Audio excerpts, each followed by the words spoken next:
Salut à tous et bienvenue sur la chaîne de Nanto le Gobelin Noob. Aujourd'hui, découverte du fascicule numéro 29 avec son contenu. Son contenu, c'est évident. On l'avait déjà vu dans notre découverte du colis. Ce sont deux peintures, donc une base Baraknar Burgundy. Ça doit être un violet. Voilà, c'est bien ça. On est bien sur du violet. Et puis donc du Runelord Brass. Alors le Runelord Brass, c'est une métallique un peu bronze. Voilà. C'est moins pétant que, c'est pas de l'or, c'est moins pétant que le Rétributeur. Et c'est plutôt pas mal. C'est plutôt pas mal. C'est pas gris comme le Lead Bleacher, mais voilà, on est vraiment sur du bronze neuf. Hein. Pas du plomb ou quoi que ce soit, pas du vert de gris, mais vraiment sur du bronze, je trouve. Oui, c'est ça, c'est du bronze. Donc c'est plutôt pas mal. C'est plutôt pas mal, ça change. Et c'est plutôt bien. Et ça, on aime bien. On a, évidemment, dans notre numéro 29, plein d'éléments que l'on va découvrir ensemble. Tiens, tout est accroché. Ah bah super. Hop. Tac. Faut que je fasse quelque chose de cette chaise qui grince. On a pas mal de lore cette fois-ci, forcément très peu, pas de montage vu qu'on a que de la peinture, mais on a une information sur la collection et puis notre partie jeu. Dans le lore, on va découvrir, alors le dépliant, je le fais tout de suite, ce sont les royaumes d'Azir, les armées en Azir. Alors en Azir, qu'est-ce qu'on retrouve? Azir abrite certaines des plus grandes armées du cosmos. Ici, ce sont les forces de l'ordre qui se rassemblent pour reconquérir les royaumes mortels. Les forges célestes résonnent en façonnant armes et armures, et les éclairs embrasent le ciel, tandis que les éternels de l'orage lancent des assauts sur les royaumes. Quelle figurine géniale! Waouh, j'avais jamais vu celle-ci. Elle est très belle. Elle est très très belle. Je sais pas qui c'est ce héros. On a une chevalesse Arcanum. On a 2-3 chevaliers là qui sont autour. C'est des vieilles figurines pourtant, mais cette figurine là elle est magnifique. Hein. Oh, je m'attendais pas à celui-là. Dracastro. Dracastro compte parmi les créatures les plus puissantes et respectées en Azir. Ah bah ouais, lui aussi il aura une sacrée taille. Très très belles illustrations comme d'habitude. Le trône de Sigmar se trouve en Azir. On a les éternels de l'orage qui descendent dans le royaume prêts au combat avec les annihilators. Mais pas seulement. Parce qu'on y voit aussi des vaisseaux temples de Séraphon, mais aussi des dragons ogres. Des ogres qui sont là sur Azir. On a tout un petit monde, pas forcément que des gentils. Parce que les Séraphons, je suis pas sûr que ce soit la force de l'ordre. Hein. Je ne sais pas, on voit pas. Et les ogres, c'est pareil. Les ogres, on est clairement sur des serviteurs du chaos. Et justement, on a le royaume du chaos. Oh là là, c'est pas beau la vie. Enfin, on dirait que c'est fait pour quoi. Avec la réalité déchirée.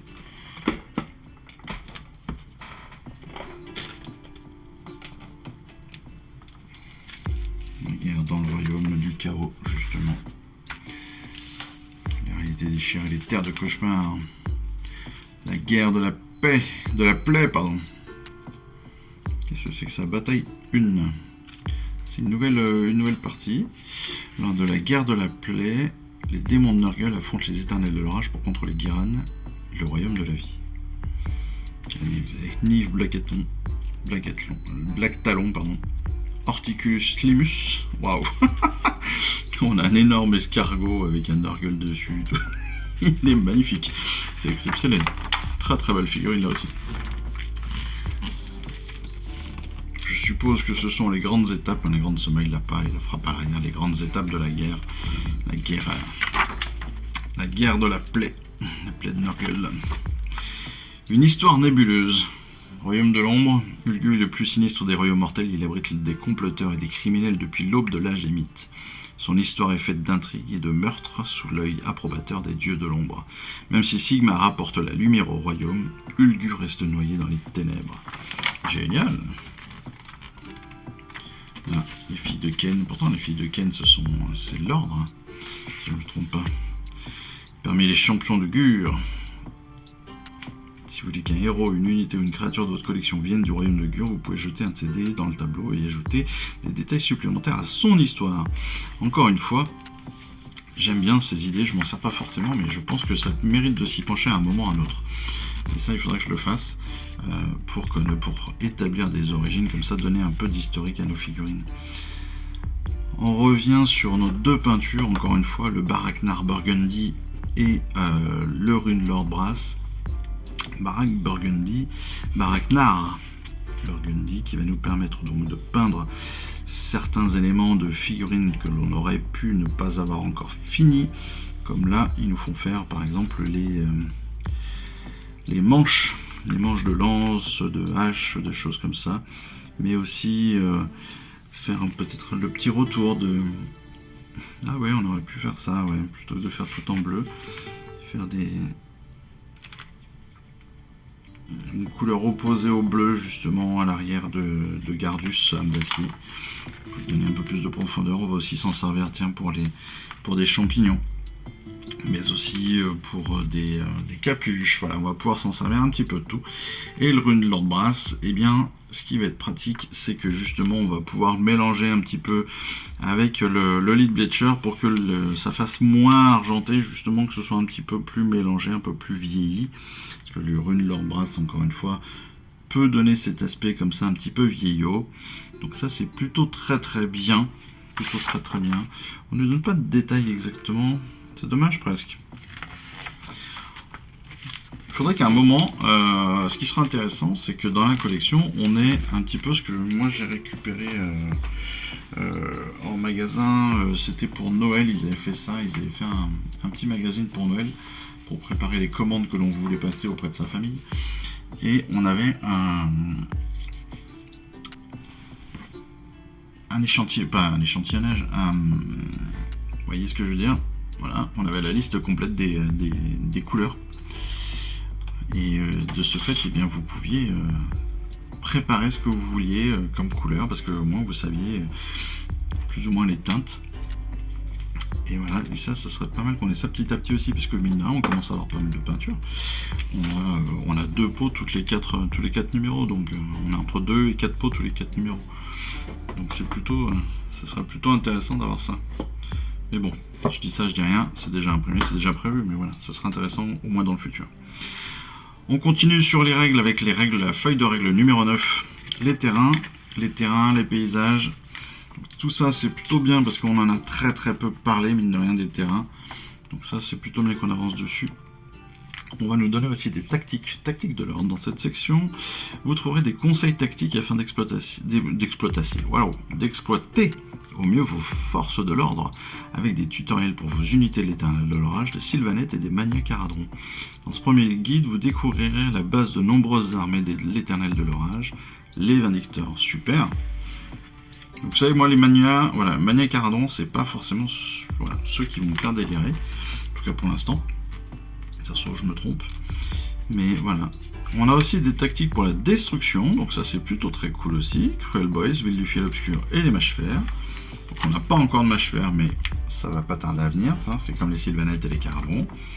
Mais voilà, on va nous donner des tactiques justement pour nous aider à nous améliorer, à trouver quels sont les points forts et les points faibles de telles unités, en l'occurrence là, les Vindicteurs et puis derrière les Éventreurs. Quels sont leurs points faibles? Ils font de gros dégâts, ils sont assez flexibles, par contre ils ont besoin de soutien, tandis que les Vindicteurs ont des dégâts réguliers, ils font des dégâts réguliers, ils sont très durables dans le temps, par contre leur manœuvrabilité est assez limitée. Oui, c'est un peu la même chose pour chacune des figurines, des unités, je trouve, mais bon. On est sur la bataille ensuite rangée numéro 9, brouillard de guerre, que l'on découvrira donc dans la vidéo, comme les règles que l'on avancera petit à petit. Un déploiement très particulier du tapis de jeu. Donc ça, je peux vous assurer que cette partie-là, elle sera très très compliquée à filmer. Donc à mon avis, elle ne sera pas filmée. Voilà, je vous le dis tout de suite. Mais bon, on verra ça.